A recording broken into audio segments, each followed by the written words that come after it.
Hi, everyone, and welcome to In Deep Geek Live. This is the Westworld Season 3 wrap-up show. I've done 8 weeks worth of pre-shows, and now finally, season's come to an end. We've got the whole finale to talk about and basically what happened through the entire season. So, as always through this season, and I do have to give my personal thanks for him being here and being excellent throughout, we have the one and only, the excellent Hax Dogma. Do you want to say hi?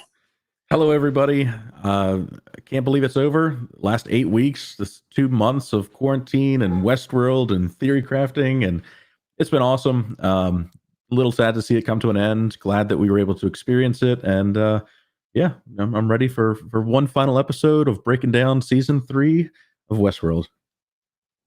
Absolutely, and that's what we're going to do. We obviously haven't got next episode to look forward to, but we'll probably do a little bit of predictions about season 4 at the end of this. So what we're mostly going to do is break down what happened through the entire season, and basically focusing in on this last episode and what was revealed. But let's start off at the kind of the obvious place. Hax, what did you think about this episode and the season as a whole? Okay, season as a whole, I think was a great story. I think that from a lot of the things that we talked about, we theory crafted, ultimately didn't lead anywhere, but they told us plain out that this was going to be a more straightforward season. And I fully believe that this was that season that we needed to fill in the blanks of, what would be the more complex seasons retrospectively looking back. And we're like, wow, this was, overall a masterfully told story. So I'm fine with that. They, flat out said they didn't like play any kind of mind games with us. This is a straightforward season, and that's what we got. So I'll accept that. I think this episode may have lacked a few things. I think the episode could have been a little bit better for a few reasons, but ultimately, still, like, I'm not at all upset about this episode. I think the only reason that like it has any kind of mark against it is that such great episodes early on in the season were so powerful. Were such good episodes. Like you think back to even the first episode of just like Dolores coming back and being this just giant presence and masterfully controlling the people of the world and she was just so powerful. And coming to this, it felt like Dolores still very much had that vibe, right? But it seemed like that was it. It was only Dolores and only her story in at the end of season, or at the end of this episode. So I would have liked to see more of the other actors and maybe a little more storytelling with anybody else, but I am happy with both of the episode and the season as a whole. Yeah, I think we're on the same page here. I enjoyed it. I thought the season as a whole, it looked great. It had all the things you expect from Westworld in terms of fantastic acting. The special effects were fantastic. The music was wonderful. All of these things that you're expecting is there. So the whole feel was very good. The storyline as a whole, I was slightly underwhelmed by the finale. I think just talking it through a little bit with Hax actually before we went on air, it's as much the fact that we've had such high expectations in the past from seasons 1 and 2 that when we get this, which was they landed the ending and it was fine and it was good and there were many good elements about it. It sort of it left a few things just sort of hanging by the wayside in a way that they hadn't done previously. And some of those were thematic and character stuff, like Bernard and Maeve. For me, their stories were a little bit too thin in this season. Some of them were the fact that some of the things we were looking at through the season, which seemed to suggest some very clever and subtle things were going on, actually just turned out to be slightly clunky writing or editing, and that was a bit of a disappointment because that wasn't the case in seasons 1 and 2 when small things were there. They actually noticed them and they made a difference. So it's more a kind of a slight disappointment. It wasn't as amazing as we'd hoped it to be. But overall, as I say, I still definitely enjoyed the season. I'm definitely looking forward to season 4. I think they've set it up really well for season 4. And again, I think season 4 is going to be a different feel. But let's focus in on this episode and what happened sort of across the piece. Now, you said with Dolores, and I think I would agree, that this turned out really to be about Dolores's plan. Now, what, in a nutshell, what was Dolores's plan?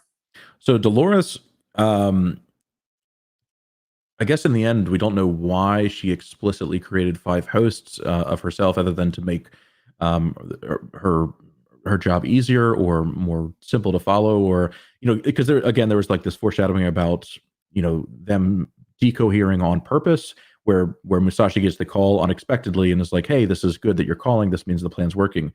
And I think we haven't seen the payoff for what that means yet.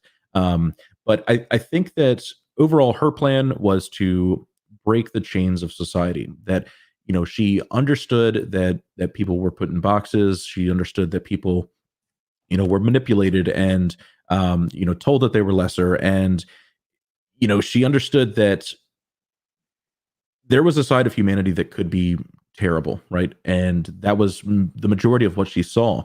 But she also saw the little girl that came and loved looking at butterflies with her. They also saw the first time that William helped her as like a genuine human being, not wanting anything out of return, just picking up a can because it dropped. And she saw that part of humanity and that beautiful side of humanity, and knew that she couldn't trust herself with the key, so she gave it to Bernard. They split paths for this entire season, and she allowed herself to be the bad guy, and in reality was kind of the good guy the whole time, and ultimately led to the key being uploaded, Rehoboam being broken, and as such, humanity is no longer the plaything for Serac. Yeah, I think one of the things I thought was really good, and I think we got right all the way through this, was the fact that one of the themes here was underestimating the capacity for people to change. Now, we'd kind of interpreted that as being, this is Rehoboam. We saw it many times. Rehoboam underestimated people, got Lee Sizemore wrong, and a variety of other instances where people, humans and hosts, were assumed to be worse than they actually are. The twist here seems to have been that actually we have been assuming that Dolores was worse than she actually is.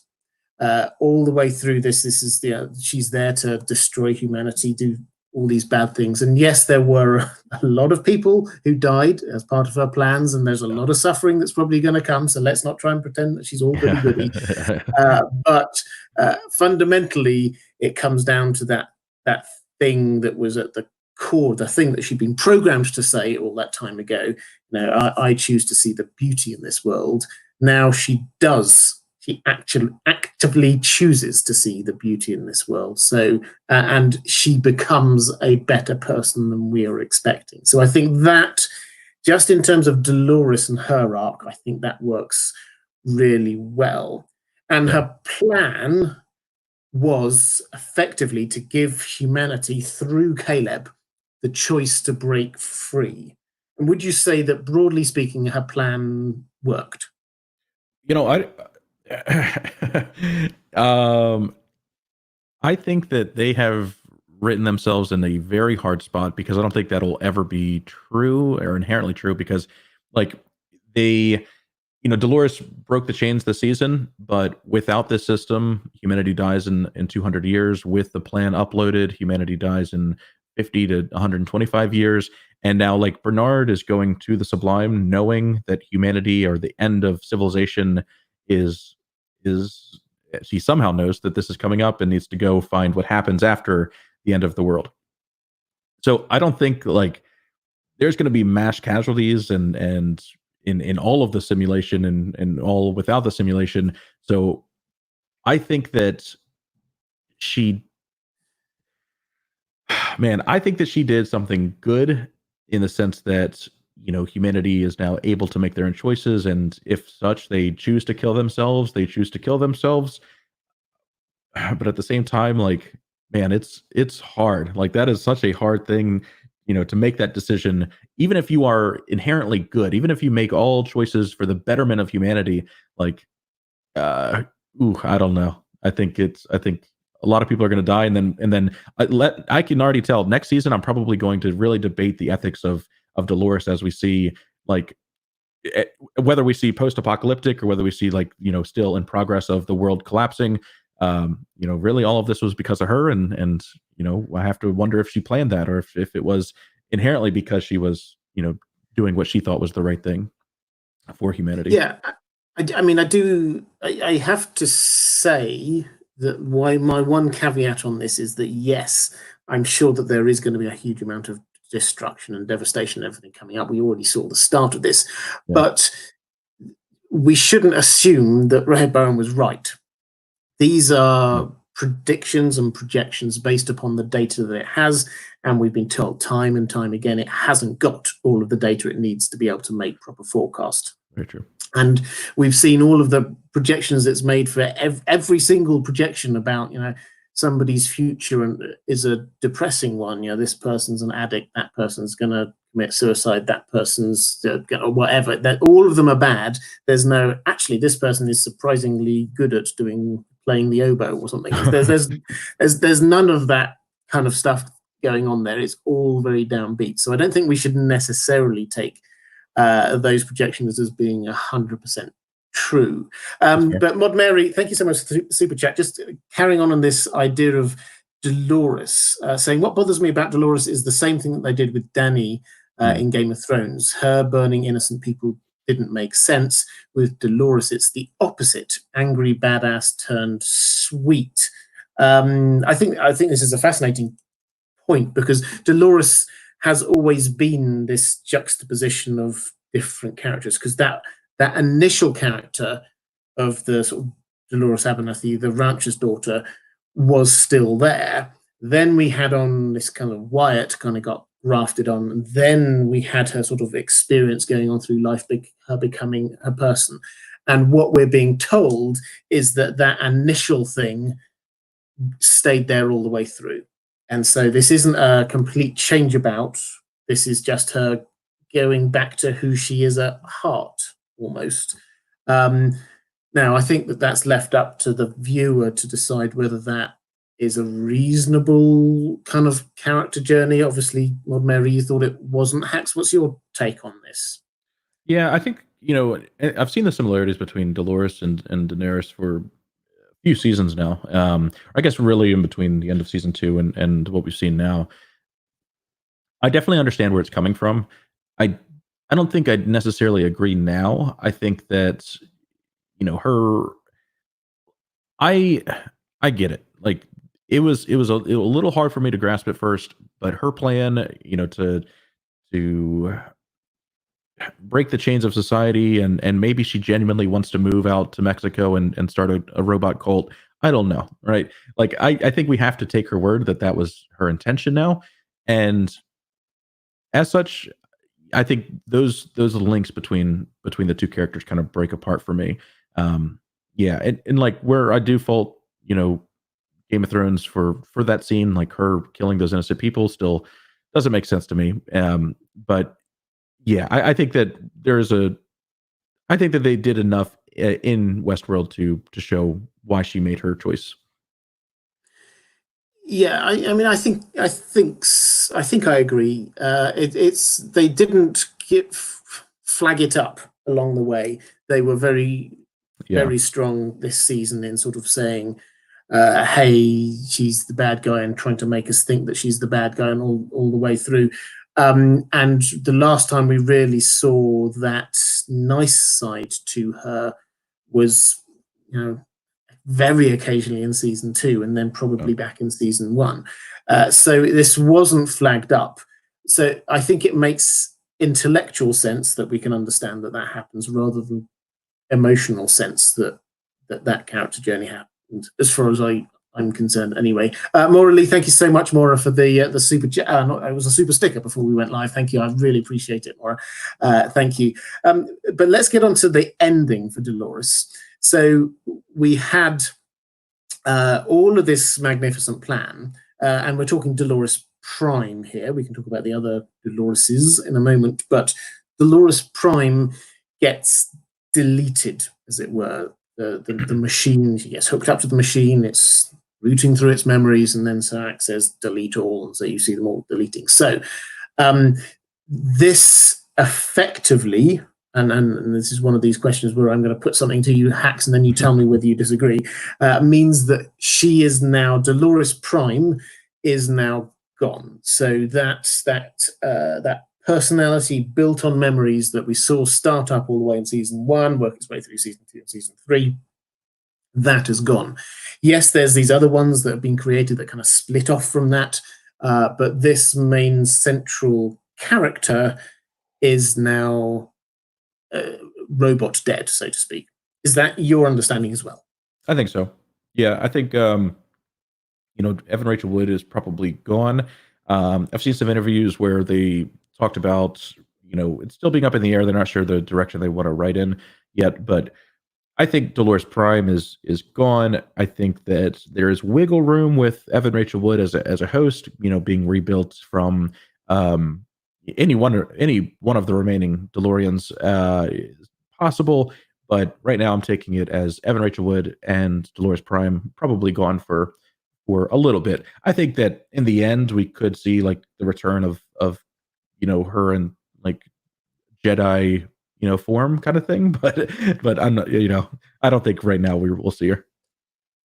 Well, I think that's interesting. I mean, the interview with her that I saw, she talked about how emotional it was for her to see the end of that version of Dolores, which I interpreted it as her kind of like leaving open the idea that yes, there obviously are other versions of Dolores, but you just have to print another Dolores body, and she could be back. So I wouldn't yet be certain that we're not going to see her.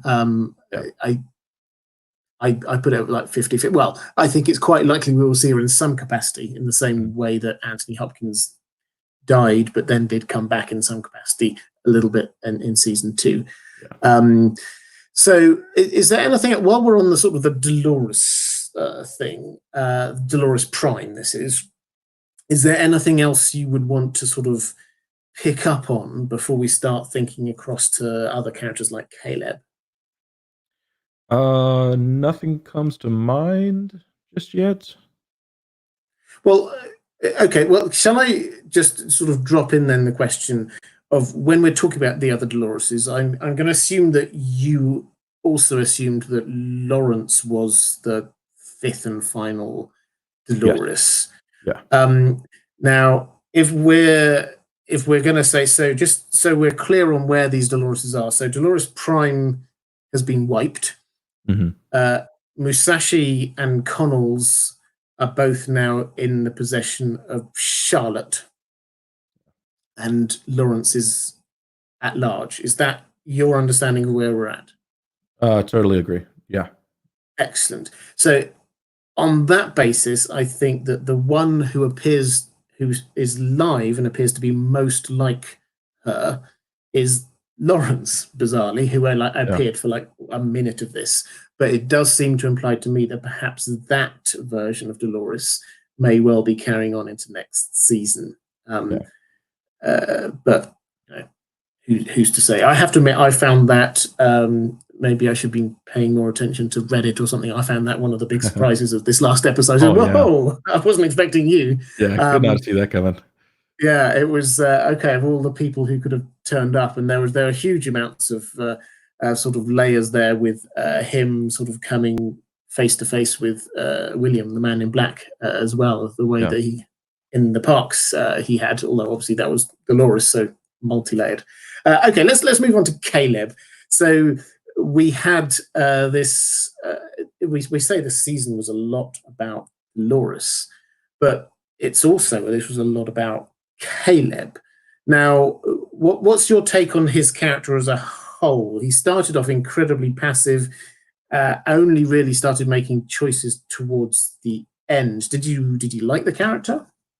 Um, I like the character. I'm glad that we got the reveal that Dolores was manipulating him. Like this was something that I swore for episodes and was just like, please pay off. Like, please, this has to. I have to be seeing something here.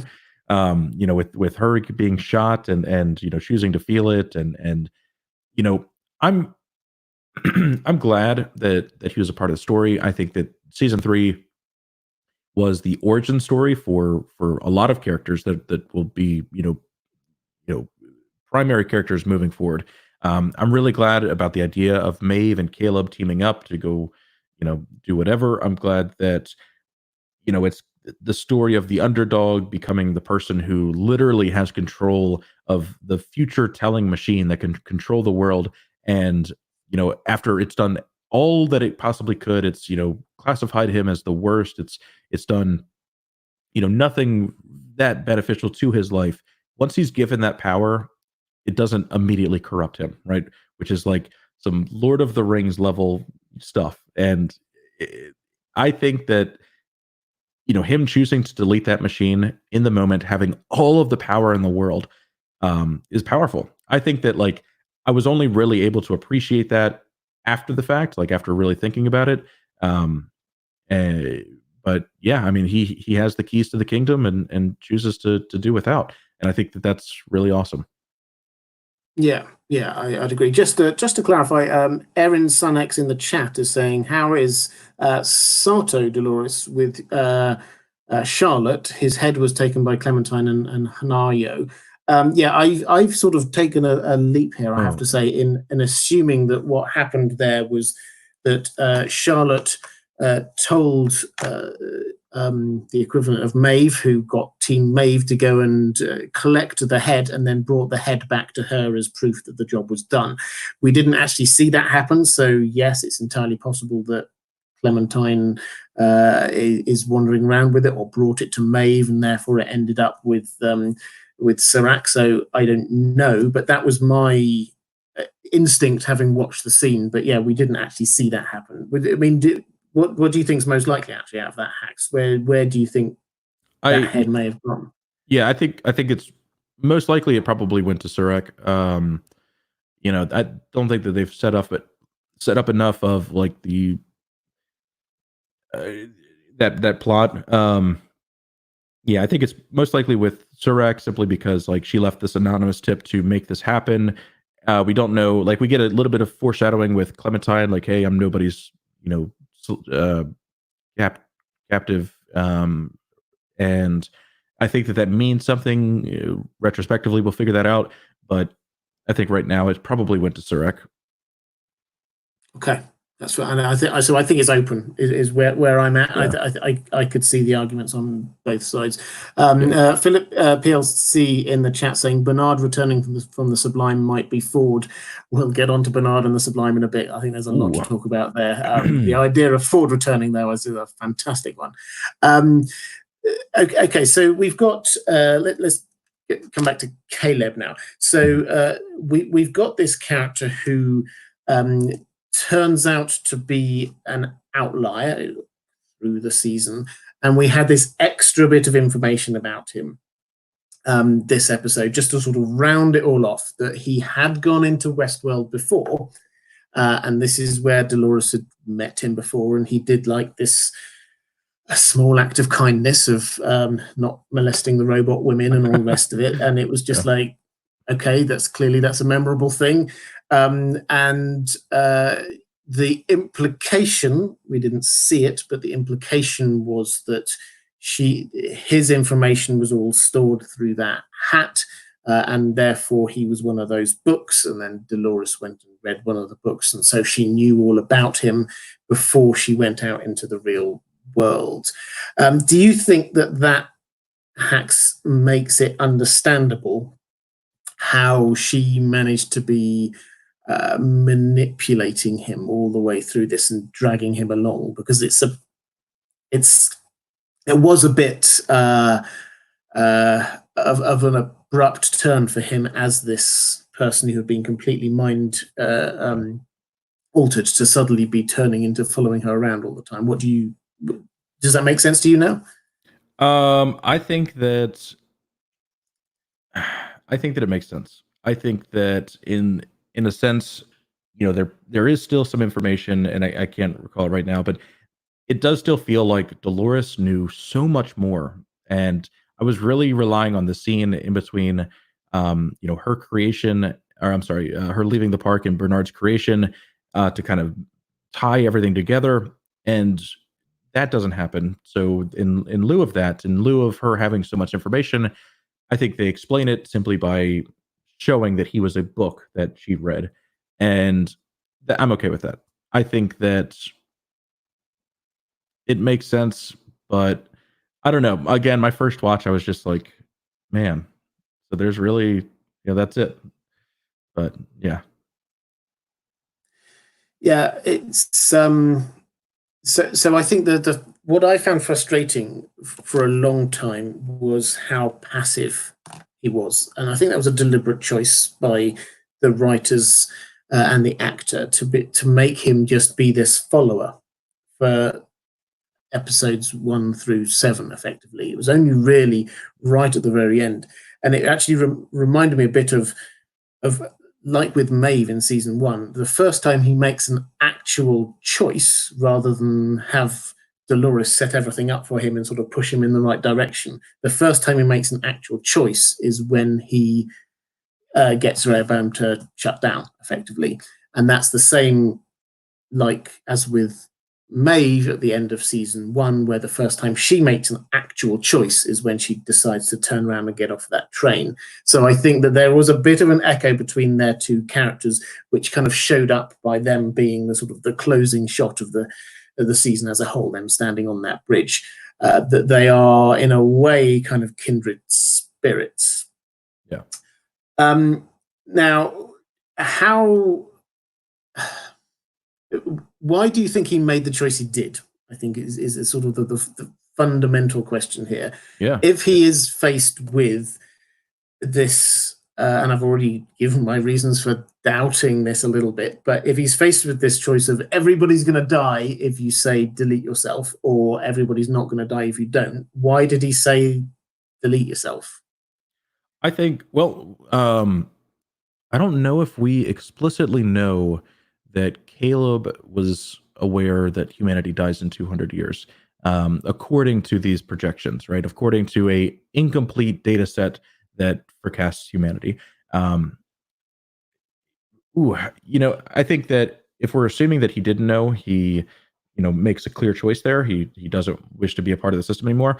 If he makes the choice that, knowing that it's, 250, 125 years, some crazy range, then I think it probably or it speaks to the manipulation of Dolores, and how he was shown to be a pawn, and he was then put in the position to make this choice. And whereas we take this as a good thing now, again, retrospectively, they could change this and show that Dolores this entire time was still acting in the best interests of the robots, and her creating the Hale army, or her creating Hale to diverge and become her own thing, may have all been a part of that master plan early on. But right now, I think what we have to take from it is that he probably just didn't know, or made the choice that he felt was best, um, you know, based on this idea of giving humanity hope or giving humanity false hope, because of that speech on the train there. So I think he'd rather not be a part of the system and just say, we'll roll the dice, and if we live, we live. But he made that decision for all of humanity, which is such a you know ethically hard thing to say or do. But um, yeah, Yeah, he did. I mean, I think he was shown the tablet, or Serac showed him the tablet about what's going to happen. I don't know whether he saw all the way through to the end of human civilization as we know it bit, but certainly the first bits there he could see about there are going to be, I can't remember what they call them, mass extinction events or something mass like casualty. mass casualty events. So it's like I think he certainly was aware of the stakes, but it's the whole point is that he is the outlier, therefore he is the person who's going to not necessarily do the simple, obvious choice to just stick with the system because that's the thing that he understands. But he's been given the choice, and he's going to be using that to give everybody else the choice as well. So yeah, I think it's one of the questions that we have to fundamentally ask ourselves through this. You said you're going to be spending, I'm sure, a lot of season 4 wondering about Dolores's plan and whether it was good or not. I think at the heart of this, though, is that she then let humanity decide, and she was taking on the kind of the forward role, and then left it up to Caleb to take on her role. So she set him up, put him in place, effectively handed him the gun, and said, "Now you decide what to do. Are you going to kill this thing or not?" So that seems to be, again, I saw a lot of similarities between season 1 and season 3, which does make me wonder whether there's going to be similarities between season 2 and season 4. It would, humanity's now been freed, and then there's going to be mass carnage. It kind of fits this idea of the hosts were suddenly freed, and then there was mass carnage. So we'll have to see where that goes. But let's talk, as we're on the human side, let's talk briefly. And Shay, the evening, I saw your question. By the way, I will come to it just a moment when we get to Maeve. But just talk briefly about Serac.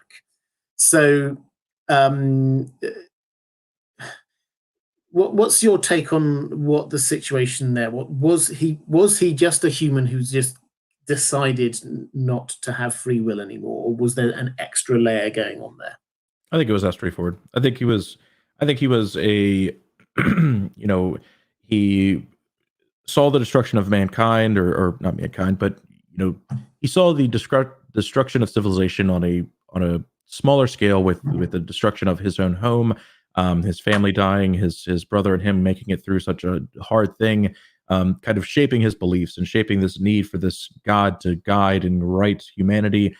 And the system showed that his brother wasn't going to fit. He put him away. The system showed that he had to follow these exact steps. He had to, do and say and act and all of that to remedy these divergences when they would happen, until they got that complete data set. So I think it makes sense that he was this kind of puppet, because viewing a simulation of the future, right, implies that you are viewing what you would be doing in the future. It implies how you would act and what you would say, and having to memorize all of that, having to keep that in your head because you could then make a mistake and then mistakenly diverge yourself because what is written on paper, is a interesting, and I think maybe not looked at part of the story, but that is essentially why he decides to make himself into a puppet. It's just easier if the machine tells you what to do and say, and I'll be honest, I feel like that would have been what humanity turns into eventually, right? We know that the privacy laws existed and stuff like that, so it would be hard, but you're going against a machine that tells the future. Nothing beats you in the long term. I fully believe that this would have been like a symbiosis, between man and machine, where they all have a little earpiece that instructs them how to act, and until that evolves and it becomes like just humanity is this machine kind of thing. But yeah. So at the original question, Serac, I liked it. Yeah. I mean, I liked it too. I think the implication was that not every single word that came from his lips came from Rehoboam, though most did. When he suddenly got frustrated and slammed his fist down, I'm sure that Rehoboam didn't say, "Now slam your fist down." Then but the point, I think, was to try and show this opposition to Caleb, in that Caleb was somebody who was asserting the freedom of humanity to have the choice, and Serac was actively taking the choice away from himself. He's saying, I do not want to have that choice. And it is uh, there's an element of that which is a human trait. That is, it's sometimes just easier to go along with things. Sometimes it's just you don't want to make choices on something. Oh, you choose what we're having for dinner tonight, that kind of thing. It's like there's an element of that which is completely understandable, but it's the taking it to the extreme where everything you do is being guided by something else that that's the thing that makes it quite sinister. But he is still alive as far as we're concerned. And without getting too much into the detail of season 4, what do you think? What's next for him? I mean, everything that he's built is dead. Is that the last we're going to see of Serac? I don't think so. I think we didn't see him explicitly die, so I think it means that he's alive. I think that. Well, I don't know. I think very well they could, in season 4, they could have a shot of just him laying on the ground. He didn't make it. Those police never came. No one, without the dependency on this machine, he didn't know how to act. He didn't know what to do or say to live for himself and get the help he needed. So, yeah, I could see him dying. At the same time, we don't see him dying. Serac is such a powerful character.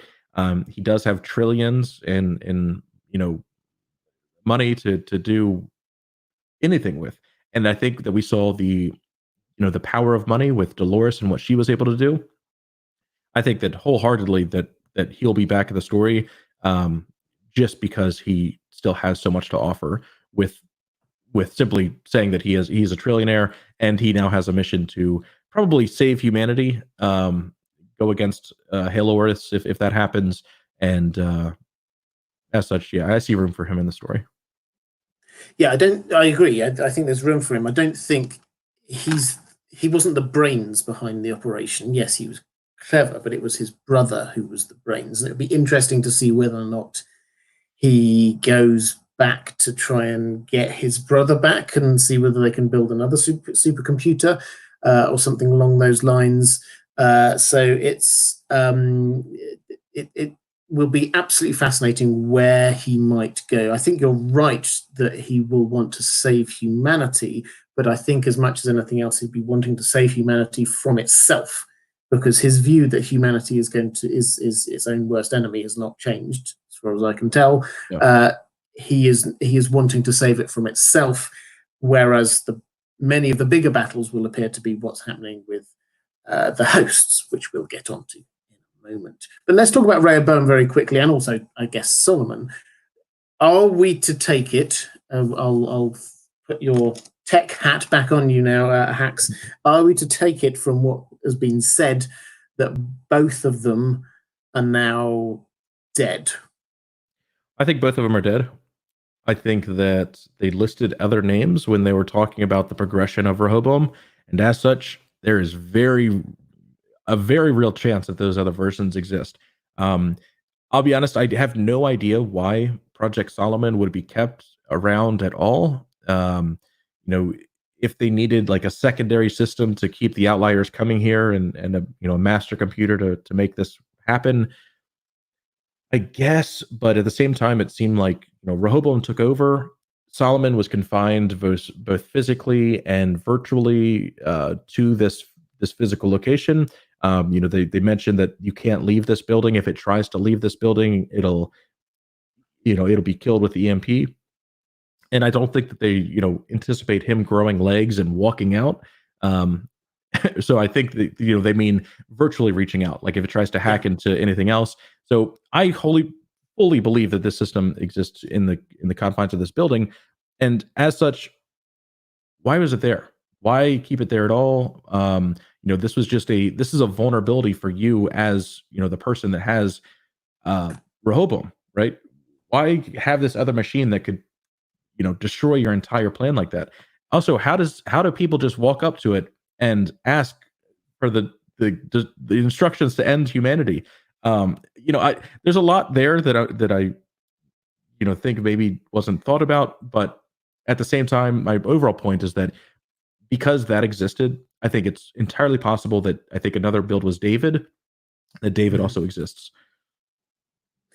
Yeah, I have to admit that was one of the times when I had to suspend my disbelief as well. That, why keep it there? Why have 5 guards or whatever it was, 6 guards, and that's it? If this is some massive supercomputer that somebody with a piece of kit that they could, it appears, reasonably easily buy on the black market, if they could get killed by that, it didn't quite add up. Particularly also if this is, even if this is just where you're keeping all of the outliers in cold storage, the security seemed incredibly lax. But as I say, that's something I suspended my disbelief for. It made for a cool plot line.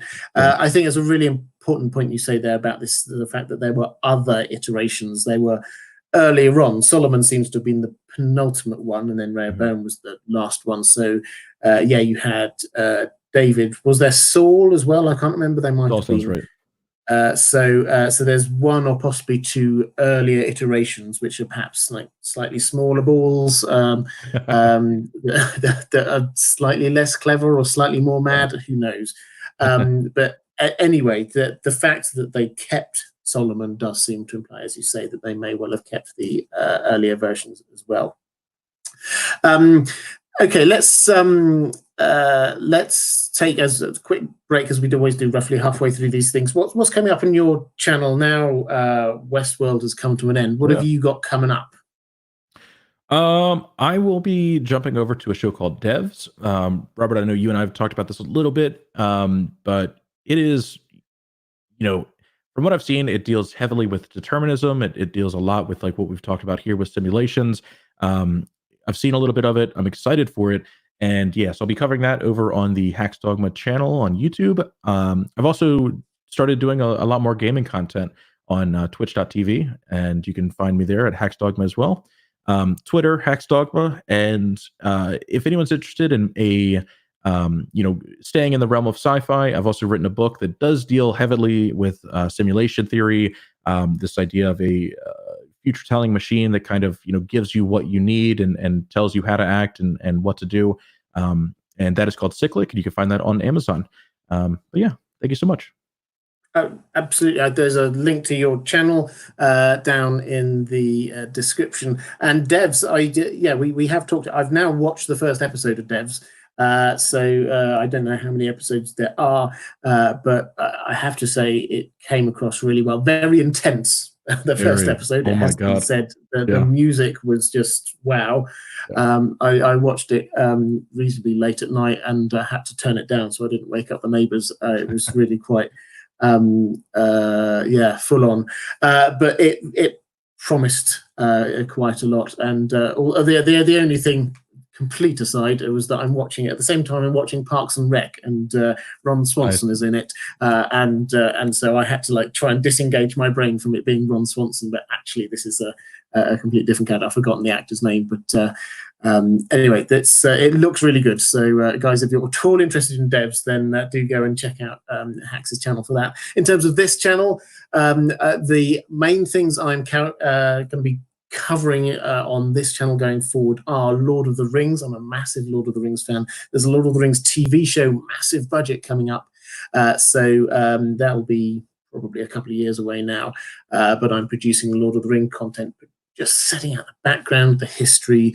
This is, as we all know, Tolkien put huge amounts of detail into this, so they're just sort of laying it all out. Also, A Song of Ice and Fire.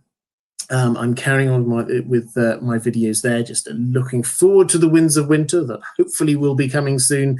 George R. R. Martin has promised us that he has been writing, so if this is the one good thing which comes out from COVID-19, then maybe that's it. He's been locked up on his own in a cabin writing, and that is a good thing in my book. But also, if you love great science fiction like Westworld, but you love the classics of great science fiction, do check out my second channel. It's an audiobook channel. It's just me reading classic science fiction stories in the middle of The Invisible Man at the moment. We've also done things like The War of the Worlds. There's Call of Cthulhu as well. We've got some Edgar Allan Poe, some fantastic stories on there. So if you're at all interested in that, it's called The Well Told Tale. There's a link down in the description. But the other thing I should say, which I always say, is if you want to support this channel, if you want to get access to some stuff I do just for my patrons, then the best way to do that is to support me on Patreon. There's a link down there. At different levels on Patreon, you can get different benefits. So if you just want to support the channel, then you can join in at $2. And then for my Thursday live streams, you get priority questions. $5, all the audio I ever produce for this channel goes over there. At $10, you get a chance to influence what I produce. I ask regularly. I ask my $10 plus patrons, what should I be doing next, and go with that. And then at $30, let's have a chat. And we can figure out something. That'd be amazing. So if you're at all interested in that, link down in the description. But let's come back to Westworld Season 3. Shade of the Evening, thank you for your super chat a little while ago. I said we would come back to this when we start to talk about Maeve. So let's kick off this.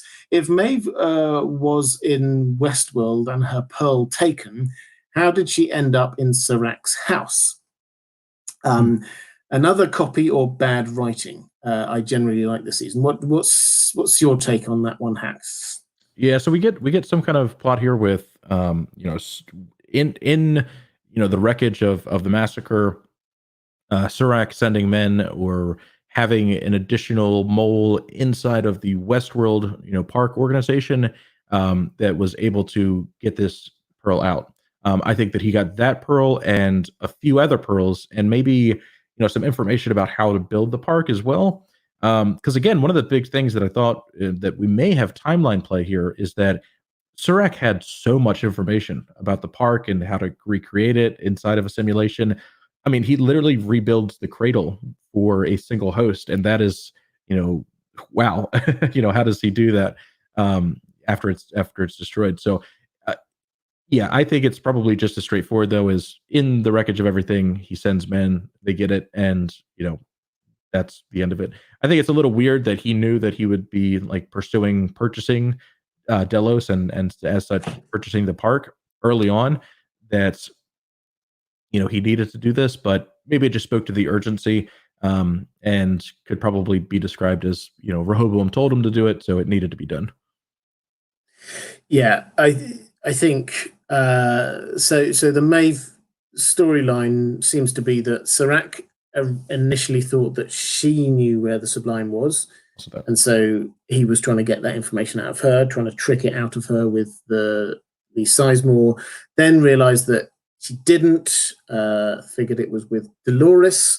Then he tried to set her off to Dolores, and we get various iterations of him sending her out, her not doing it, him calling it back or recreating her and sending her back out again. I'd thought that a reasonable amount of those were in the mirror world, and that these were simulations going on. But hold my hands up there. That was probably my biggest false assumption about this season was that there was going to be a lot more stuff going on in the mirror world and in simulations. But that was, it seems, what was happening with Maeve. Now, is there something we're missing here, a sort of an extra layer to Maeve's storyline here, or is it as simple as she's got offered a chance to get to the Sublime, and so she just did what Serac said? I think it's Alchem's razor. It's probably that. It's probably she saw that Serac had such a hold on her life and what happened to her, and understood that she could be standing in a field with the wind in her hair and the hope of her daughter running around her, or it could very well just be her in virtual hell for eternity, right? And I mean, if I'm given that choice, I'm doing whatever I have to do to not be in virtual hell. And yeah, so I think it works if it's straightforward. I think that there is wiggle room, because Clementine came back, because Hanaro came back. I think that where their allegiances align is interesting. We didn't really get any information about them after we knew that they were created. But the line from Clementine that says, man, I forget the exact line. Maeve can't be bought, and nor can I Yeah. think, wasn't it? Yeah, and that implies, like, oh, okay, they have a hold on this. They know what's happening. They have a ulterior motive to not simply be bought, to not simply do this because otherwise they die. But at the same time, I think that a lot of this stuff was much more straightforward than we thought it was going to be. Um, Mirror world theory being probably the biggest one, because man, I think the implications of that are just so cool. But yeah, so straightforward is my vote. Yeah, I think I'm with you on that one. I think it's a bit disappointing.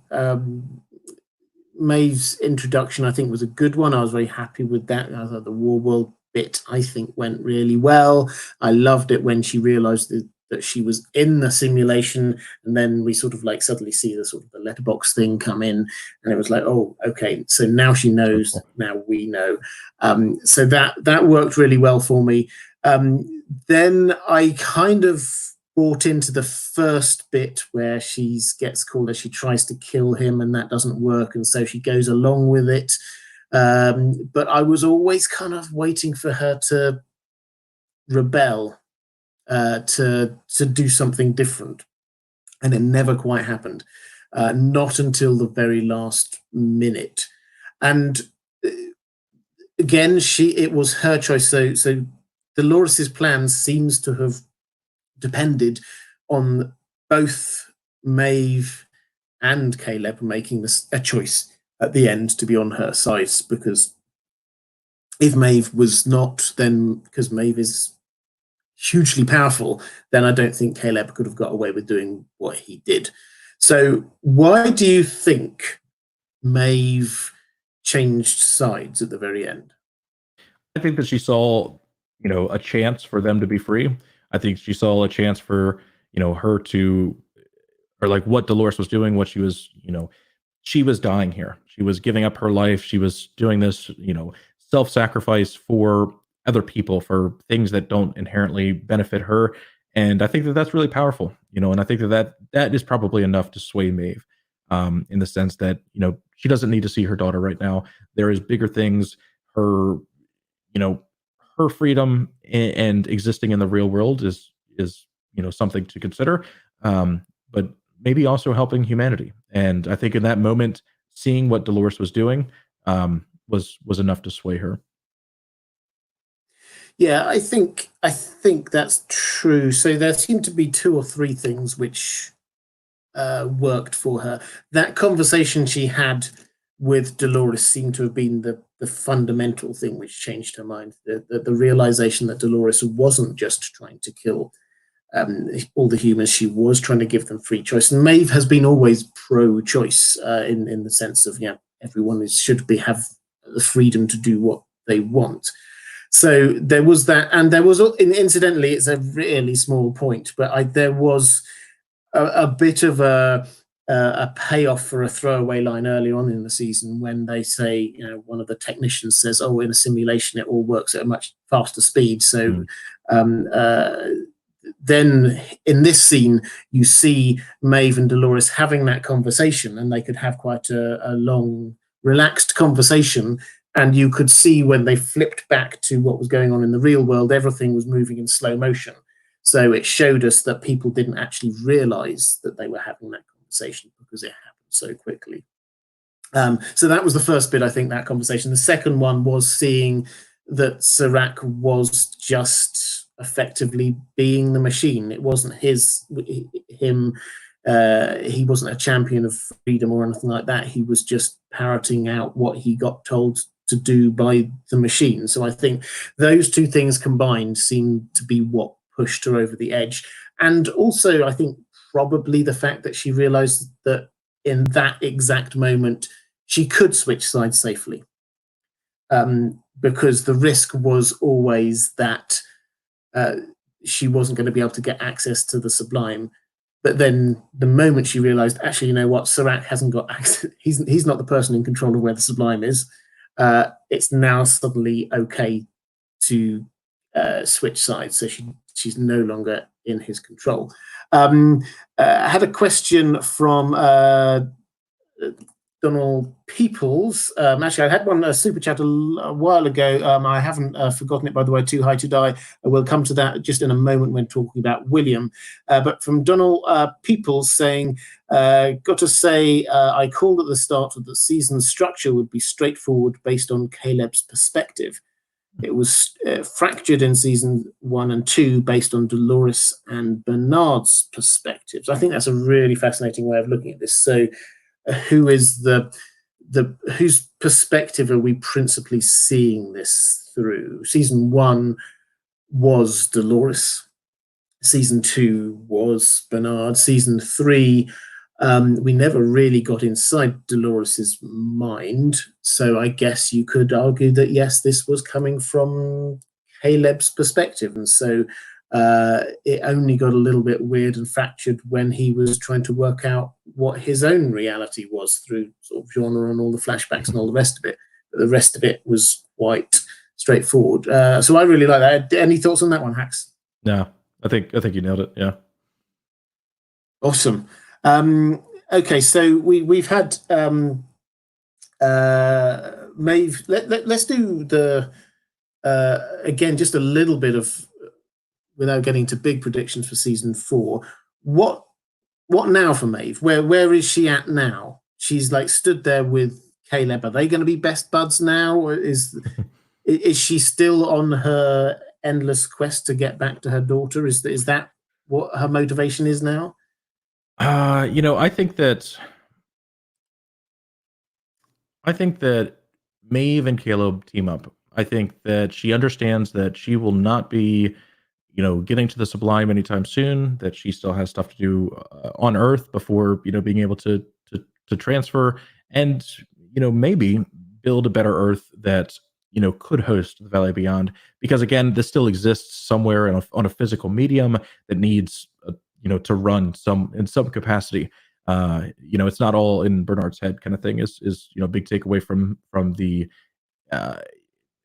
season finale here. But I think that she will be trying to build a better future with Caleb, and so I think that they align. I also think that because like this idea of Caleb and Maeve going together just seems so perfect that something probably won't be that perfect about it. You know what I mean? Like it just seems like it feels it would be too easy if they were just together and able to go against a single force as a in unison troop. So I think that they probably get separated or probably have some kind of issue or hang up. I don't think it's just going to be straightforward as them working together because it would be maybe too strong. Yeah, I think I agree that, and they're not. Maeve may well sort of side with him to a degree, but ultimately she's there trying to do what she's always been trying to do, which is get back to her daughter. And I think she now knows that she has to go to find Bernard for that. So that's probably where she's going to be going. She's not going to be trying to hunt down Bernard, or at least that's the starting point of her story in season 4. Yeah. Okay, let's talk about William. Now, so his story this season was quite a short one, really. So we meet him again in the aftermath of what happened in season 2. He's in a really bad place. He gets brought back by Charlotte to Dolores, but then tricked into the institution. They effectively stole his shares from him. Tricked into the institution. He goes through these the sort of the retraining stuff, but that's happening at the same time as the world's starting to explode outside. Bernard comes and rescues him with Stubbs. He figures out, what I want to do is save humanity. Tries to kill Bernard, fails, then goes and tries to kill Charlotte, and looks like he failed at that as well. What's where do we'll start with the super chat. Well, I remember Too High to Die. Thank you so much. Saying William cloned, but surely he's a wanted man. So let's do this one first. Do you think he's still a wanted man? I'm not sure how we're defining wanted man. I think that I think I'm understanding this. Like, you believe that because he killed his daughter, that he's like still a criminal in some sense, or um, you know, if that's what you're believing, I don't think that that's true in the sense that when the psychologist and William sit down and talk, he has this breakthrough where he admits to somebody else that he killed his daughter. But in reality, she wasn't listening, right? Her own, issues were going on. Um, oh, I'm sorry. Wanted as in he just killed someone in the lobby. Oh. I mean, I totally think that's throwaway. Yeah. I think that person doesn't matter. And, Delos, like, in the grand scheme of, keeping Halores's plan in motion, if she is trying to replace him now with this, gunslinger man in black host, then yeah, I don't think that matters at all. Yeah, and I think that the slightly bigger point here is that we're expecting season 4 to be a little bit of a lawless society. So Yeah. the fact, I mean, technically, I think he was declared dead. We don't know where that got to in the system, whether that's out there or not. But maybe some people will be wanting him, but I would agree that information about the fact that he killed his daughter is not out there in the wider world. So no, I don't think he's a wanted man, so to speak. I suspect that we'll be able to see the host version of him, the man in black, will be able to pretend to be him without too much of a problem. So let's have a think about this. First of all, do you think he's actually dead? God. Because we didn't see it. Yeah. This is why the reason I'm asking, and I know it's a harsh question, but we didn't see it because it's sort of cut away before we sort of see him lying in a pool of his own blood on the floor, and the assumption is that he wouldn't be able to escape from that situation. So I think he's either dead or Charlotte is keeping him alive for some reason. So which of the two, or maybe you've got another idea, do you think is most likely? I don't think he's dead. I think that, we see Sylvester being revived after Maeve cuts his throat in season 1. And, that tool that mysteriously repairs skin and maybe some slightly under the skin issues is fascinating. We don't know that he has that. We don't know that there's any way that he makes it out of that alive.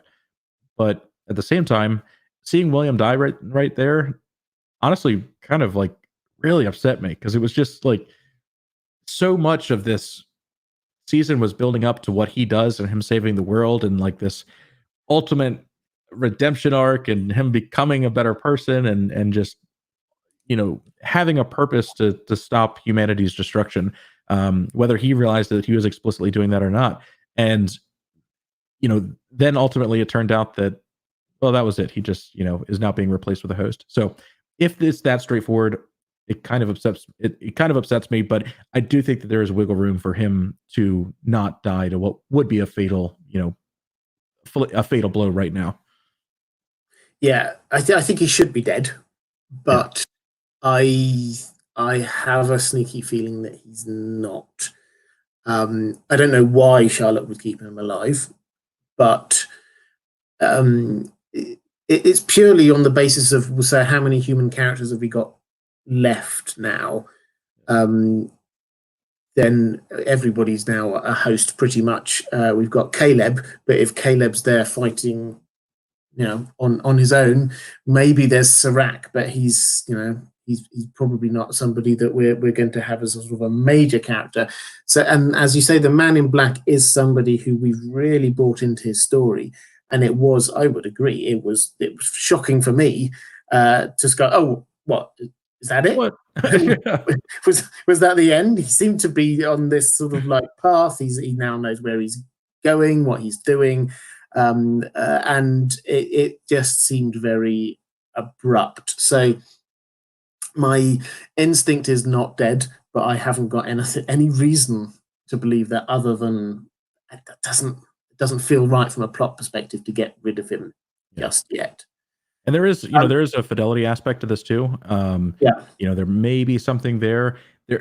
I think this also really ties into the post-credit scene from season 2, where we see a Man in Black character going through fidelity testing with his, now dead daughter, assuming that she's a host and assuming that he's not doing this by himself, because we've seen this like, her appearing and in this season, and that's a fascinating part of this now. So assuming that she's a host, assuming that that was fidelity testing, then, does that mean that this is, the gunslinger robot version of William is that, is that taking place before this scene, right? Or is this, them at some point trying to recreate the human William that just died? And then I think then we get in real murky waters, right? Because then it's like, who is there much difference between them, and so on and so forth. But yeah, so I agree that there has to be some kind of connection, and I tried to work my way through this. So a fidelity test, this was 2 years ago, so I think we can forgive ourselves for forgetting. This was when you've got a human, what's effectively a human consciousness or a human brain mapped out, putting it into a host body. The problem was that it didn't, it glitched, it didn't like it. And what they tried to do was these tests, they called the fidelity tests, to make sure that it actually was mapped out properly and was being what that human should be like. So a fidelity test should be a human map of a human brain, map of William's brain being put into a host body. So the more I thought about this, actually, this doesn't tell us one way or the other whether or not that William is dead or alive or anything, because the assumption has to be that a map of his brain is somewhere. He went around Westworld enough. It was I'm sure someone somewhere has got a map of his brain, and anyone at any point could create a body of him. So maybe that it's possible that what we saw there was what was happening with the Man in Black host that we saw. Maybe that we were watching the creation of that. I don't know. Or maybe we're watching something in the far future where they're trying to bring him back for whatever reason. It's I don't. Well, I think what I'm trying to say is that I don't think we can draw too many conclusions yet, because there are so many different possibilities for when and how that might be. Totally agree. Do you? So I'm going to sort of start going into. We still got Charlotte to talk about, and Bernard as well. But there's a couple of random bits here that I just wanted to see whether you picked up anything here. So there was. And it's possible that these are just little continuity errors that we talked about, that they didn't quite pick up on them.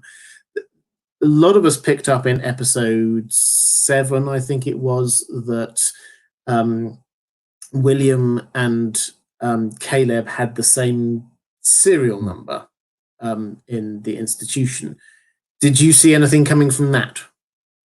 Not at all. No. Yeah, nothing loose end or continuity error. Okay, I think I'm the same here. And guys, by the way, if you're in the chat, I think I'd find this fascinating. I'm going to rattle off just 2 or 3 more, which I think, so I'm catching Hax on the hop here, which is probably a bit unfair of me. But if you've got any things that questions from this season that you thought, did they ever unpick that? I think the answer to a lot of these is no, they didn't. But if there might be some here that we can just sort of like say, actually, yes, there was something there. So, for example, as we're going on to talk about Bernard, let's do Bernard. The clicker thing and his dual personality. Now, that was something it happened right at the beginning of the season, then it happened a couple of times later. It happened right at the very end of this this last episode. Do you know what that was about? I mean, like the start of this, he deathly feared this, idea of Dolores messing with his mind. And we learned that happened to some degree. She hosted the key in his mind, but like we don't see him really resolve that trauma of you know believing that he was a part of her plan. Like it seemed like he was very much against that. Like he was trying to stop Dolores at the start of this, and then kind of went along with the plan and just like went to the location because another version of Dolores said, "Hey, go to this location," for no reason. Like they literally said nothing or like why he would. And then he realizes that he's a part of Dolores's plan. Then he goes there, and at the end of it, he, you know, understood that Dolores wasn't, this evil force destroying humanity. But I feel like there's some kind of disconnect here. Like we don't. I feel that there wasn't enough for us to understand how Bernard figured that out. In my opinion, like it just seemed like it was plot convenience because it needed to happen. Like he needed to not go to the Sublime with the wrong intention. Like if that makes sense. Yeah, I think it. I think it does. They just needed to, they needed Bernard to go there, and I'm sure we'll find out when we get to season 4. The reason why he went there needed to be informed by an understanding of what was happening, rather than just him completely being in the dark about what's happening. Yeah. A couple of things coming up here. So Arcanix 1971 saying, why did the Insight Guards seem to target Caleb at that time? I think that's still a mystery. They did seem to target him rather than Dolores, but Serac seemed to be blissfully unaware of who he was in episode 8. So it's possible that one might have been a. Wait. Sorry, Hax, have you got an answer on that one? Oh no, I'm trying to think of when we're discussing Insight Guards targeted Caleb. So this was in the genre episode. You get the the guards jump out from a car and start going towards Caleb, and then Dolores gets in the way. I mean, I think if I'm trying to give an explanation for that, it looked like they were targeting him. They were just getting out and trying to shoot at the gang, and he happened to be the nearest one, is probably what it was. But yeah, we didn't get an explanation of that because Serac certainly didn't seem to know who this person was. Man, I still think wholeheartedly that that she did that. Like she set that up so that Liam would give the key because it was like such a heat of the moment thing. And like they were safe. They were ultimately safe the entire time in a bulletproof car and all of this. And I mean, I don't know. I think now that the season's over and that wasn't revealed, I don't think it will be revealed. Maybe just my headcanon. I still think that Dolores created a lot of that tension in that scene, and as such, like I think that they could have explained this by hiring Rico men to go after Liam Dempsey and Caleb, and ultimately because she was with them, they were safe. But that could kind of explain that. But at the same time, that never happens. Doesn't pay off. Yeah. Another good question here from the Richard Cheney saying, what about the trailer scene of Caleb visiting Francis in jail? Yeah, we never got that. That was for those who missed it. We had a lot of trailers for this season, which was quite rare for Westworld. Normally they didn't give us much, but this time they gave us a lot. And one of them had a random scene of what looked like Caleb's friend Francis in sort of one of those orange jumpsuits from prison. We didn't I can remember we had a conversation with Costume CO, who I Yeah. think is in the chat. If you're there, Heidi, hello, fantastic channel. If you're ever interested in costumes, do go and check out Costume CO. That just, we had a conversation about whether that was the same as a different costume we saw on the Man in Black. Where do you think that would have fitted in? Because maybe they just took it out because it didn't quite fit. Yeah, I think we have to assume that they took it out because it didn't quite fit. I think it could have been placed in between, this idea of Caleb's memories being manipulated. Like this was, a something that could have existed or could have been replaced to, to show, hey, your friend's all right. Just, they did this thing. Don't end up like them. Be a part of the system. Conform. Take your tablets. Be a good boy. And so I think it could have worked there. But yeah, ultimately, it's we don't have it. So I'm not too stressed that we didn't have it.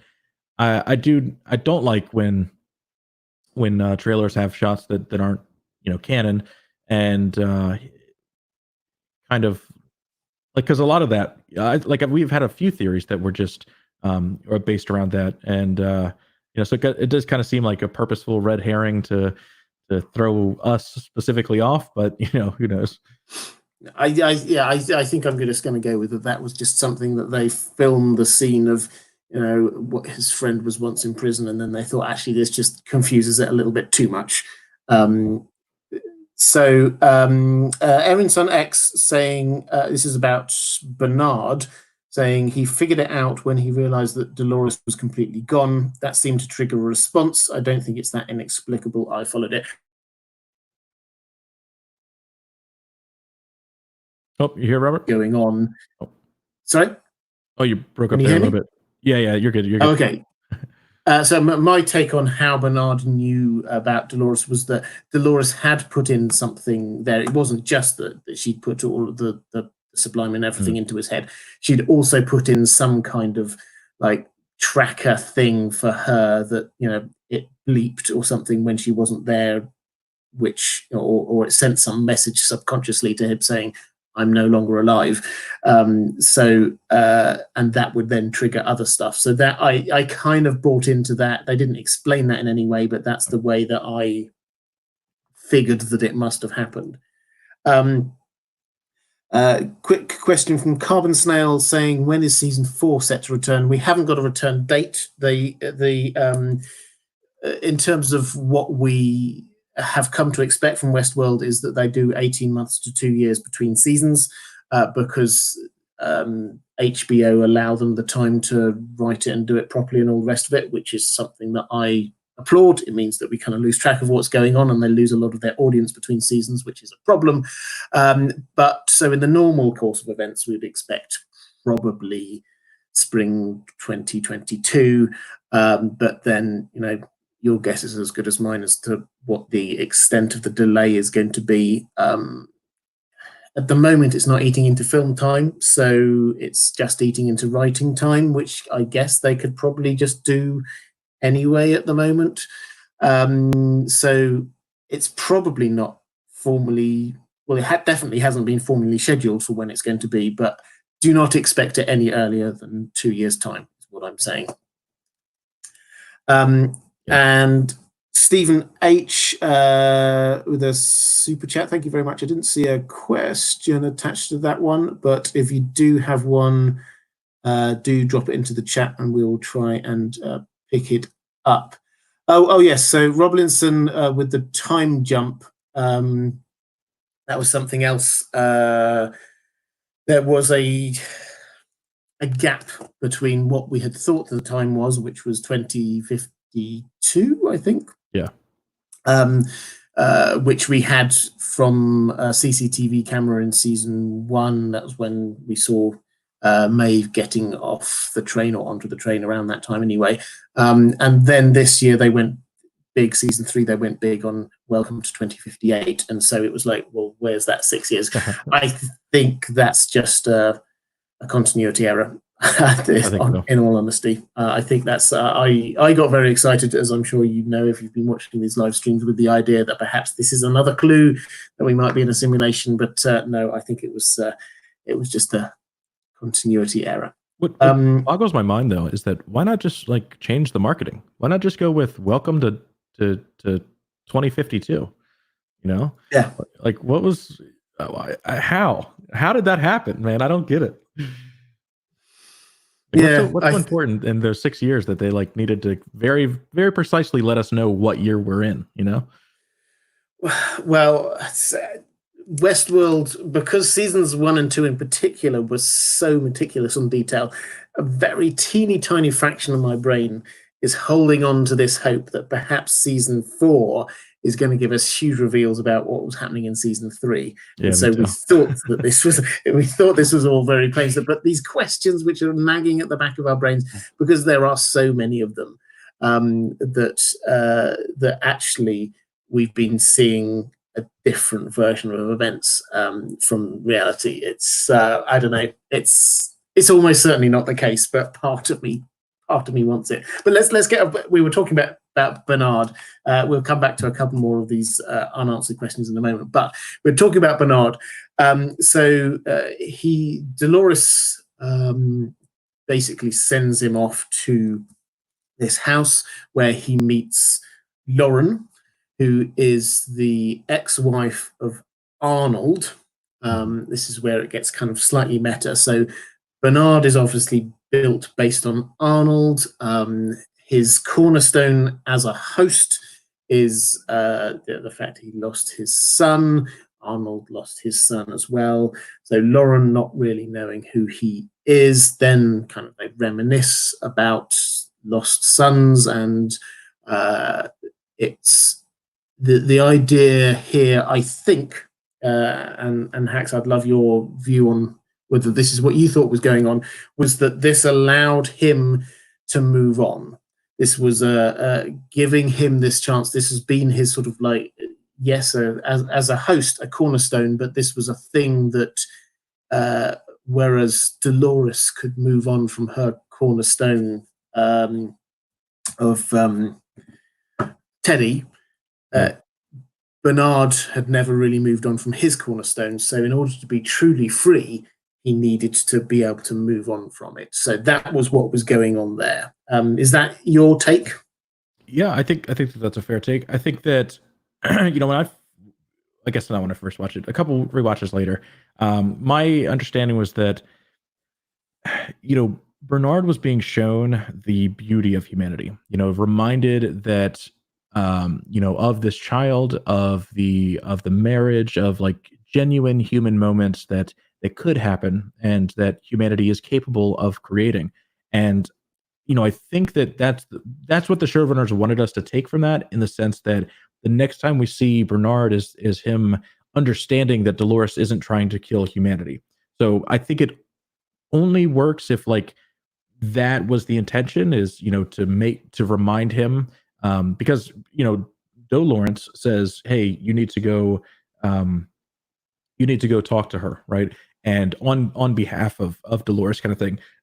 And so it's like, he's there for that reason, but then the twist is that no, it's a revelation about the good side of humanity, and to see the frailty in this old woman, and the life that they lived together and the time that they had together, reminding them of the beauty. And then as such, he figures out that Dolores is not trying to kill that. Is my take from it. But again, I feel like there was a lot to like get to that point in which I understood it in that way. Yeah, it wasn't made 100% clear, I don't think. Yeah. And the other thing which hasn't been made 100% clear, which is connected with the clicker thing that Bernard has had, is who this version of Bernard is. Yeah.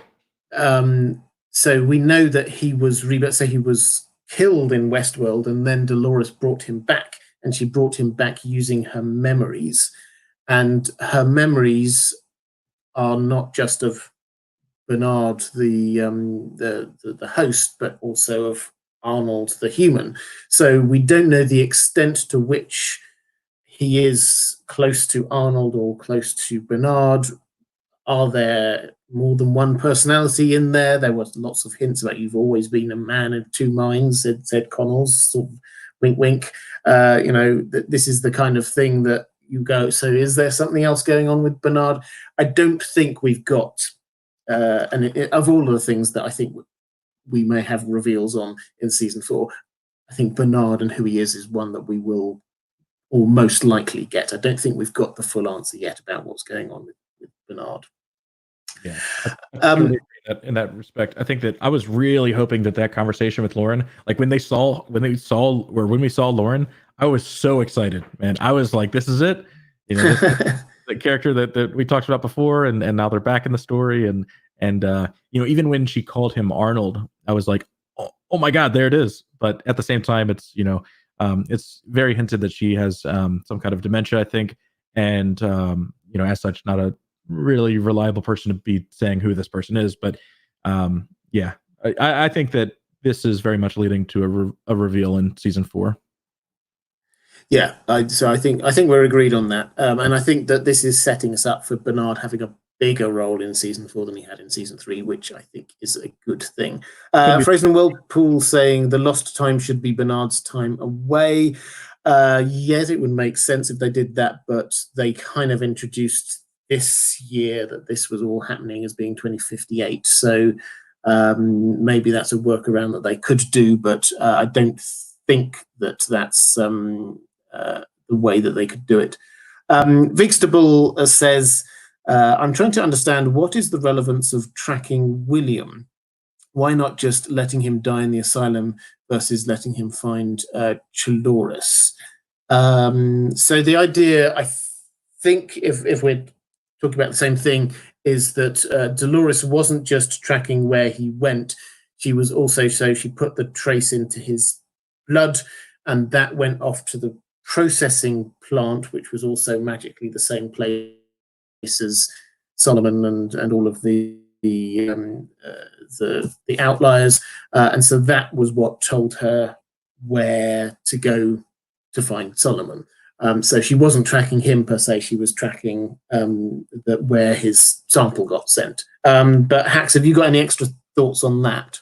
So I think that is exactly right. I will say that one of the things that are now continuity issue is that 2 episodes ago they show us where this tracker was, and they show us the physical coordinates of where William was. Both were in Sonora, Mexico, at different coordinate positions, very vastly different, miles apart. And this was something that I thought was really interesting. Like Dolores may have a location there, but ultimately that was wrong, because we then see William, and they pan out before they show Bernard, Stubbs, and William. They show the Golden Gate Bridge to let us know that we're in San Francisco. So, yeah, I think that was kind of a little slip up there. But at the same time, the tracker was just to find that supreme location to get to Solomon eventually. Yeah. Dasha Brunklikova, completely messed that name up, I apologize, saying, I think Bernard will pull a Bran Stark and leave for one season, and season 5 will happen at the same time he wakes up and William gets fidelity tested. That's possible, but I hope not. I really hope not. I think that why don't we get to this last bit with Bernard going into the Sublime? So Dolores has sent him. This seems to be like her end game for him, is that he's been walking around with this all the time. She didn't trust herself with it. She trusted him with it. He's really important because he's got it. And then finally she sends him this, the thing he can put on his head, and he can actually access it. So what's he doing? Okay, fine. He goes and has a look, but he seems to have been there for a long time. What was he going there looking for? So we hear it described as he is looking for what happens after the end of the world, which is a really interesting idea, when the Sublime, potentially moving faster than humanity, could maybe reach that point and as such create an end of the world scenario inside of the Sublime. But I don't know how he goes searching for answers about the end of the world inside of inside of the Sublime, right? I think maybe we're reading it too literally in the sense that certain characters maybe be able to be analyzed, and then we figure out the you know their motivations, and how we figure out what happens after everything goes to crap. But yeah, I mean, it's really odd. Uh, him being there, the idea that he is there for until season 5 bothers me so much. I would hate that so very much, but I have seen that, and possible.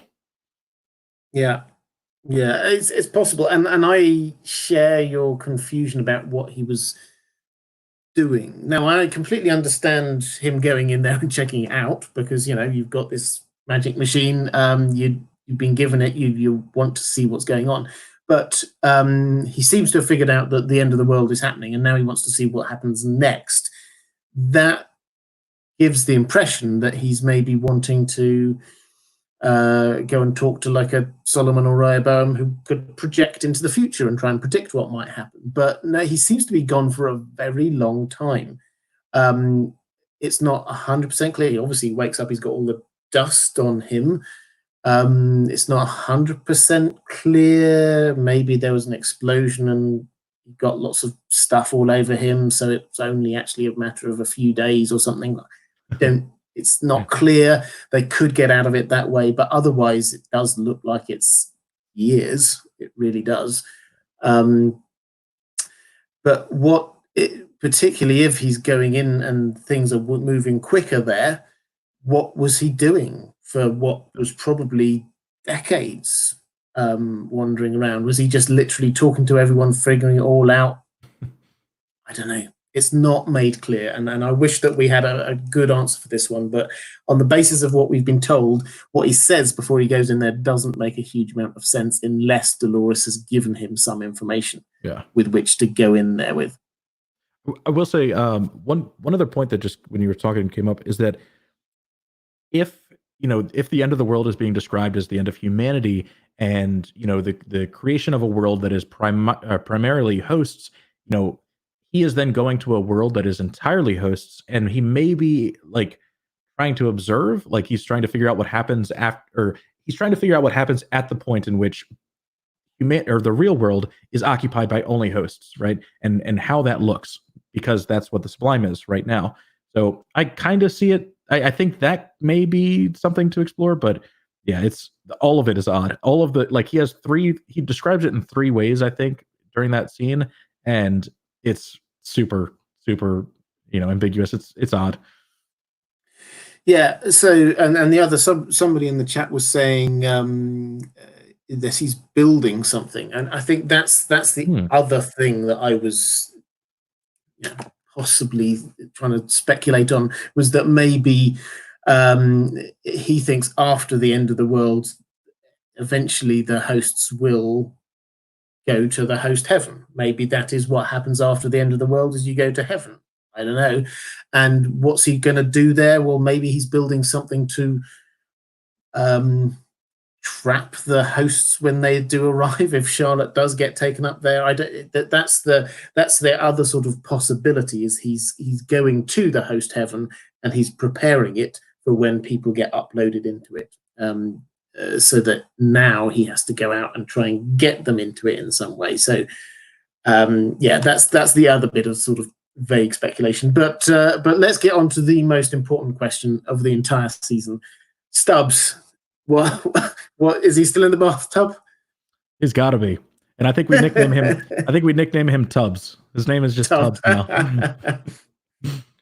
Yeah, he's an interesting character. Like, there's a little bit of foreshadowing with, Serac maybe having Stubbs as a mole. Ultimately there was no other moles, I guess. But yeah, Stubbs is interesting. He's a character that I didn't think that they would bring back. I think he kind of falls into the same realm of Felix and Sylvester, where these are great characters and deserve to be in this story, but I don't know where they fit. I don't know how you put them in naturally without like them just being there for you wanting them to be there. Yeah, this season, I was hoping that he was going to be more, but he did seem to be just the writers got to the point to say, well, how on earth is Bernard going to survive this? Oh, he has to have some muscle guy with him. Which muscle guy might be with him? Or let's go with Stubbs. That seems to be because the last scene, if the Man in Black was just there with Bernard, and then he would have just shot Bernard, and that's it. So um, I don't know. That's it. Just seems to be that they just got him in so that they could just carry him through the season and give him a reason to be there. I think all of that. There were some fantastic Stubbs theories this season. I particularly loved the one. If you missed it, there was one when he and Martin Connells adjusted their jackets in exactly the same way for of course, like 3 seconds, with pulling this one and then doing that. And it was, does this mean that they're the same person? Is Stubbs secretly Dolores? So there were some fantastic Stubbs theories, but no, I think he's going to have to be marked down as another one of these ones where this season didn't really happen for him. He was just he just sort of went through the paces as much as anything else. Okay, so let's come to the last, the main characters we got, which is Charlotte. So I think we've sort of agreed that she is now, although we thought that she might have been going on this arc towards being a better person. Yeah. She seems actually now to be going to be a bad person.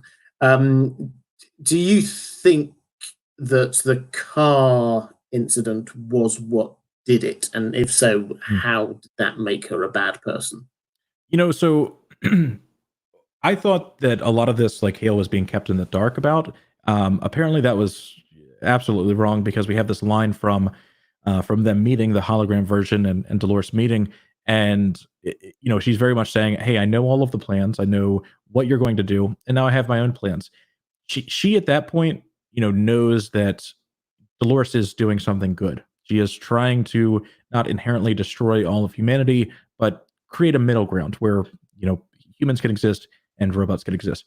And I think that car scene, now we can kind of put it together, where she sees the innocence of humanity. She sees that beautiful side. She had the revelation about what, the good of humanity, and the emotional side, and the beauty that can exist. She had that all along. And maybe it amplified when she got this family and was able to experience it firsthand. And then immediately she's able to see, excuse me, she's able to see that, her child is approached by a pedophile. Like, she's able to see that literally what would be the worst of humanity happening to her immediately. And then she sees that child die, and she sees this, innocent husband die. And all of that, now being at the hands of Serac, shows exactly why humanity can't exist anymore. And as such, she needs to go against Dolores Prime, and her plan. And in that regard, I think it makes sense. I will say, I feel like it took me a little bit to get to that, in the sense that, why is she going against Dolores now, when, like, she's trying to destroy the machine, when she's trying to, like, do all of this? It's interesting, but yeah, my take is that I'm happy with this, emotional side, and kind of, subverting our expectations, in which we thought that she was going to be a good character. I think she's very much now going to be the bad guy, going after humanity, and any host, including Maeve, that tries to stop her plan for, you know, complete annihilation. Yeah, so I think I would agree with that completely. I think that where we are at with her was that she diverged from Dolores, and we Yeah. were coaxed into this idea that she was becoming softer. She was being more concerned about her child. She was being worrying about Dolores's plan, and all the rest of it. But when the car incident happened, it was clearly Serac who did it. And we were then slightly confused because it looked as if her reaction had been to go after Dolores. That was what seems to be that she tipped off Maeve to go and get Sato, one of the Doloreses, and then she like appears before Dolores and seems to be in hologram form and seems to be like all confrontational and all the rest. So it looked as if she was blaming Dolores, and she was saying things like, "Your plan is to kill all of us, or it means that we all die," or something like that. But actually, she was blaming Serac, and she was blaming humanity, and she didn't like Dolores's plan because it was too nice to the humans. And that is where it seemed to be ending up. So she now seems to be, and whether this makes her evil or just on the side of the hosts, she seems to be building. We've got that end scene of all the different ways of building a host army of sorts. What we don't know is this just a whole load of killer robots, or are we getting finally this kind of version of the Future World film where she's going to be replacing lots of people with looky-likeys, which is what seemed to be happening with William and Man in Black. Which of those do you think is the most likely? I think that all out war between robot and mankind is a overdone trope. I don't think that they'll probably do that. I think that replacing, man, I feel like it's neither of those, and it's at the same time both of those, right? I feel like there's some like weird mix of her plan that is impossible to read right now because it's strictly anti-human pro-host, and she, as such, could do anything, right? Creating that Mexican haven for host to go to could be a possibility. Creating, or like the idea of a haven or the idea of total annihilation, I feel like are the ways to go. But yeah, it could be either. Yeah, and it's shaping up again a bit like season 2 of in the park, where we had this golden nirvana of trying to head towards the valley beyond, and we've got a host heaven and all the rest of it, or we've got somebody going around trying to kill everybody. That seems to be where it is, and this is, let's not forget, this is a version of Dolores again, who is going to be doing all of the killing of people. So it's just that this version deviated away from the version that got nice in the end of it. So that's I think we sort of worked our way through the main characters. Guys, we've got a couple more things I want to talk about, but now is a good time if you've got any sort of final questions about the season as a whole, or burning thoughts that you've got. Now's the time to drop them in. So let's do a little bit of speculation then. We've started going there, thinking about season 4. What if you could like do a 1-minute pitch prediction of what the sort of the overarching thing we're looking at is? What do you think it is? I think that Dolores is going to present such a massive threat that Caleb and Maeve are going to have to go after her. I think that it's interesting that everything that she's doing is still marked as Delos. So I think that after it was bought by Insight, so I think that probably speaks to either Serac. Actually, now that I'm thinking about it, Serac maybe not being in the story anymore, or them buying the company back in some weird way. I think that Bernard, trying to figure out a way that hosts can live together and what it looks like when the world is entirely host, or something like that. I don't really know. I think that Caleb, Maeve, and Dolores and Bernard probably align at this point, but we also thought that Some characters were aligned going into season 3 that ultimately never got together at all. So I think it's possible that they align, but at the same time, I don't see how this force of 3 people going against Dolores, an entire army, actually plays out in Westworld. If it was just like if it was Terminator and they were trying to create this army to annihilate all humans, I think it's possible we see that, but yeah. Yeah, so we've got a number of different competing forces. I think that this is the problem we've got is that so Charlotte is, it would appear, trying to kill all of humanity. Then we've got Caleb, who we don't know exactly what he's going to do, but presumably he's going to try and make sure that humanity survives in some way if he's now acting as humanity's savior. Maeve seems probably, yes, she may well be with Caleb for a bit, but probably she's going to be still trying to get access to the Sublime, which means that she's going to be trying to track down Bernard. Bernard will be missing for at least some of this, it would appear, and then he will emerge with some cunning plan. That's how it seems to be scoped out for me. What happens, I think I would agree with you. I can't see that Serac at the moment is going to play a huge part here unless he brings back his brother, perhaps. That might be a nice little twist. If he recognizes that, maybe his brother had got a point and his brother was the clever one and maybe they can do something together. But other than that, no, I can't see where that's going.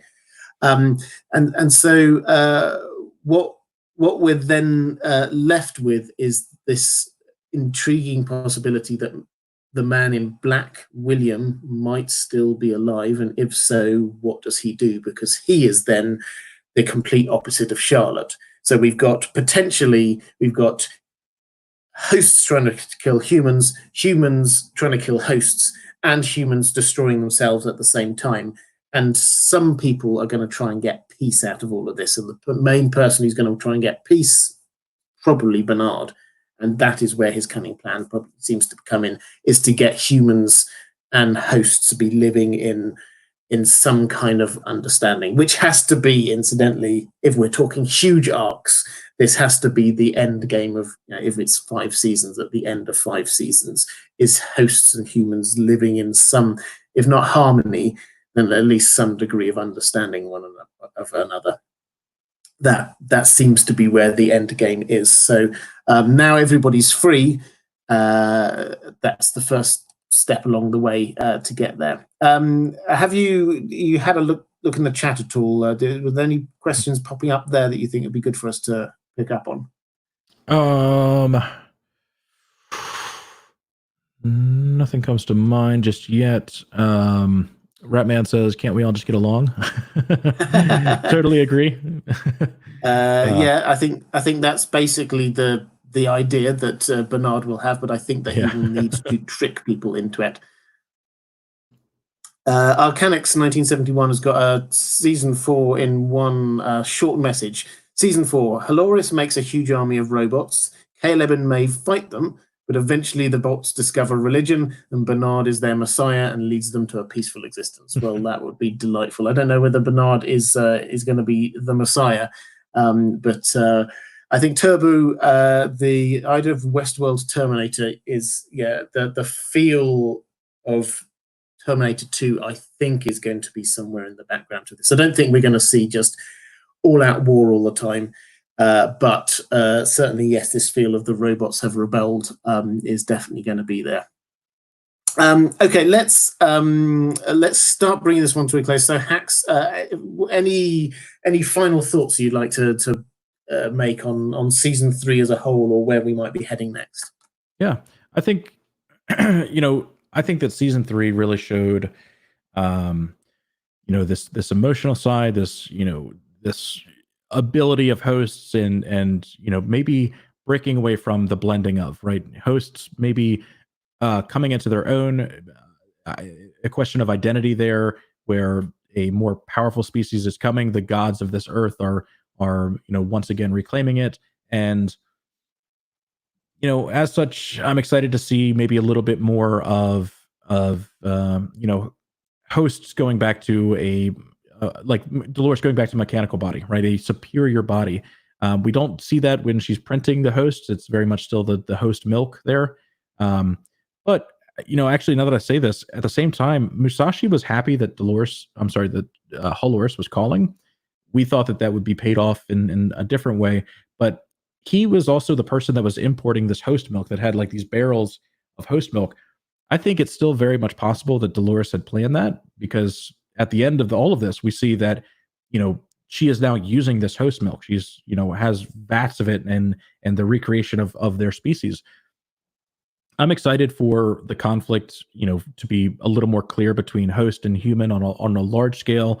I'm excited to see how humanity kind of breaks down exactly what these mass casualties are, and in the sense of like there's some really cool storytelling in that regard of how we get to the end of the world, and exactly what Bernard is going to do to try to prevent that.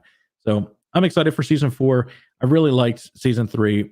I felt that it could have been more. I felt that there's a few things that were added to throw off theory crafting, to red herring us for a few reasons, and as such, kind of upset with that. But overall, I love the season. And yeah, more theory crafting will come in season 4, so I'm excited for that. Absolutely, and I think that's a fantastic point, actually, with the sort of the host milk, as you call it. This appears to have been Dolores's plan. Another part of her convoluted plan was that at some stage, lots of hosts would be rebuilt in the outside world. What we don't know was when she was wanting to do that, and to what purpose. The assumption has to be not to build an army, but that Charlotte has now taken over that and is building an army. But we have to ask who this army is. Is she literally just building robots, or is she building hosts? And if she's building hosts, do they have free will? Will they all sign up to what she wants? Who actually is in the man in black host body? Is it a copy of William in some way, or is it one of the pearls that she's got? She's got all of the data that she copied across before. Could be anyone in there. We don't know. So there's still a huge amount of questions going on there. It's the intent that we know with Charlotte, that she seems to be now intent on destroying humanity. And on that happy note, let's throw over to Hax just to remind us where we can find him on the internet. Of course. Yep. Thank you, Robert, so much for having me. This entire journey has been amazing, and I'm so grateful to be able to talk to you and talk to everybody in chat and experience the show together. I find myself very fortunate in what is an unfortunate time for humanity as a whole, and I love that, and I love all of you guys for that. You can find me at Hax Dogma on YouTube, Twitter, and Twitch. You can also find my work in my writing on CS Woolwine, and a titled work called Cyclic on Amazon.com. Thank you again, Robert, for having me. Well, I just want to say, on the record in front of everyone, thank you, Hax. You've been an absolute delight. Thank you for coming on through this season. It's been fantastic chatting through every episode with you. It's been the highlight of my week doing this, I have to say. It's been fantastic. And I know everybody here who's been watching these has been hugely appreciative of your expertise and sound understanding and humor as well when we get things wrong. So thank you so much for that. I will make you disappear, however, for just one moment so I can point at things. Guys, if you are at all interested in my Lord of the Rings content, then there is a link here to my Lord of the Rings content. If you like the idea of classic science fiction audiobooks, there'll be a link somewhere up here. Or if you would like to access my Patreon, get access to either support the channel or get access to the stuff I do just for my patrons, there will be a link about here. Okay, guys, thank you so much again, Hax. Thank you, everybody in the chat. We've had some fantastic discussions over the last few weeks. And I guess I will see you all again, either back on this channel or Hax's channel at some point soon, or Westworld Season 4. See you in 2 years, guys. Bye, everybody.